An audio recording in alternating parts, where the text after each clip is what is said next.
नमस्कार किसान साथियों, आज की इस वीडियो में हम बात करने वाले हैं कि धान की फसल में ज़्यादा मात्रा में ट्रिलिंग कैसे प्राप्त करें।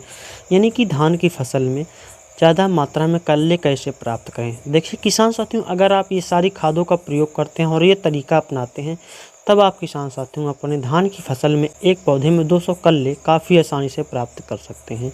तो वीडियो को आप पूरा देखिएगा और अकाउंट को फॉलो करना मत भूलिएगा। चलिए हम वीडियो को स्टार्ट करते हैं। देखिए सबसे पहले बात आती है किसान साथियों डीएपी और जिंक सल्फेट का सही उपयोग। देखिए खेत की तैयारी के समय अगर हम कहें तो 50 किलोग्राम प्रति एकड़ डीएपी डालनी चाहिए आपको। अब बात आती है जिंक सल्फेट की। देखिए जिंक सल्फेट आपको वह लेना है जिसमें कि 21% वाला हो और 10 किलोग्राम प्रति एकड़ के दर से डालें।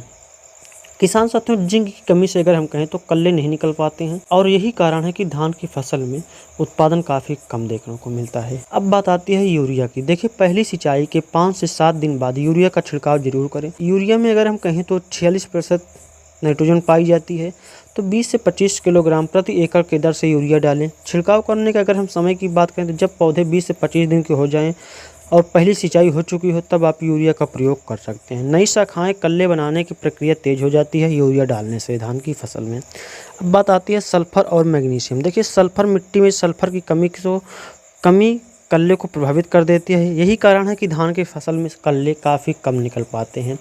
अब चलिए हम समझते हैं कि ह्यूमिक एसिड और माइक्रो न्यूट्रिशन स्प्रे कब किया जाता है और कैसे। देखिए 100 ml ह्यूमिक एसिड लेना है और मैक्रो न्यूट्रिशन जैसे बोरान, जिंक, आयरन प्रति पंप स्प्रे करें। अगर हम स्प्रे करने की समय की बात करें तो 25 से 30 दिन की अवस्था में आप अपने धान की फसल में स्प्रे कर सकते हैं। इससे भी धान की फसल में कल्ले निकलने की प्रक्रिया काफ़ी तेज हो जाती है।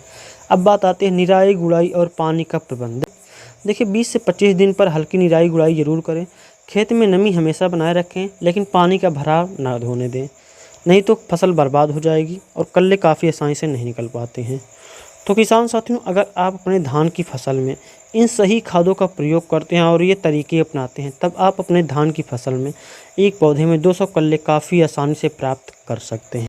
अगर किसान साथियों आप ये तरीका नहीं अपनाते हैं और इन सारी खादों का प्रयोग नहीं करते हैं, तो यही कारण है कि धान की फसल में कल्ले कम देखने को मिलते हैं और उत्पादन कम हो जाता है। बस आज यहीं तक।